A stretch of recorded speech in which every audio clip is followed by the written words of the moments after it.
Hey, American government and politics students. Waiting for this presentation to load up here.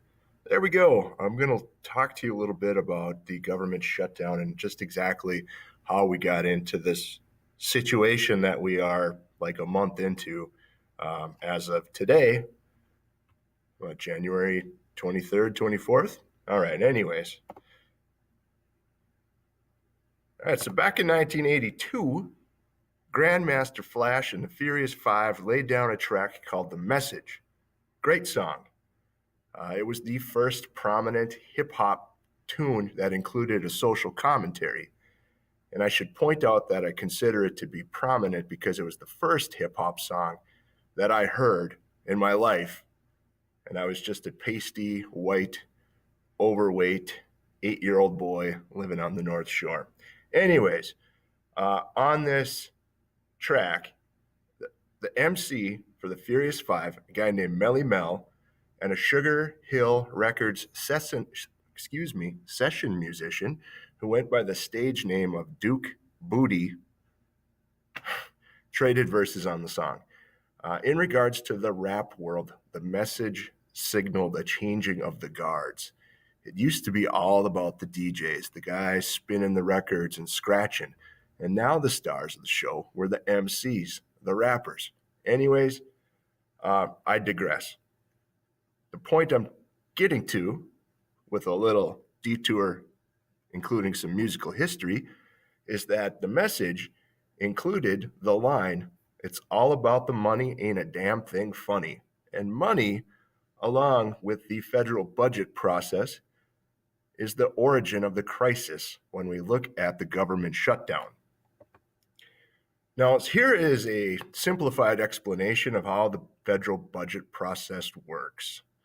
First, the president submits his or her budget request to Congress.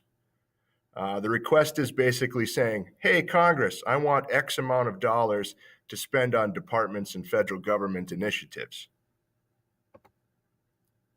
Both houses of Congress look at the president's budget proposal in their budget committees. The main job of the committees is to decide how much money they are willing to devote to the president's budget. For instance, you want Y amount of dollars, Mr. President, but we are willing to give you Z amount of dollars. Basically, what they're doing is they're setting limits for spending. After this happens, the appropriations committees in both houses mark up what are known as appropriations bills. This is where they decide how the money will be spread around to the different government agencies, departments, initiatives, etc.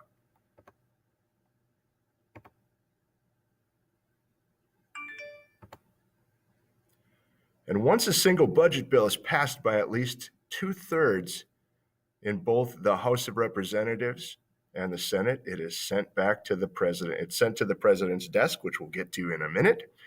The bill that is passed through the House and through the Senate, they have to work to reconcile their differences on it. It has to be one bill that's exactly the same. So any changes that are made in one house have to be agreed upon by the other house, and vice versa. They have to agree on the language and the math of the bill before they send it on to the president. And once they agree upon that, it goes to the president's desk in keeping with the hip hop theme. Here we have President Trump. Anyways,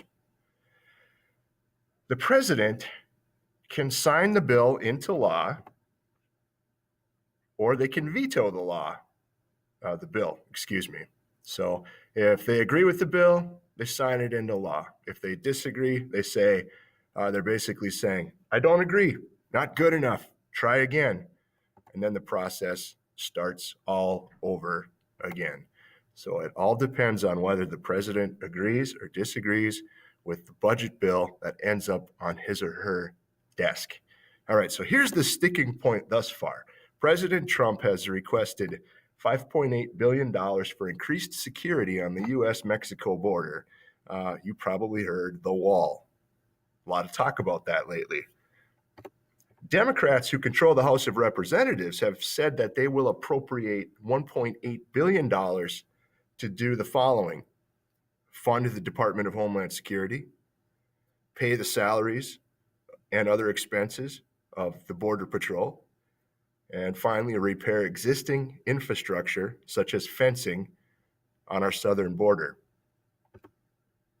Both sides are adamant. They've dug their heels in. President Trump says that border security is too important and currently not sufficient, and he's refusing to sign any legislation into law that does not include that $5.8 billion figure. So they're refusing to compromise. They've dug their heels in. That means there's not a budget for the federal government, and no budget means no money, and no money means the government is essentially, well, not essentially shut down. The government is shut down and has been for over a month. But more about that later.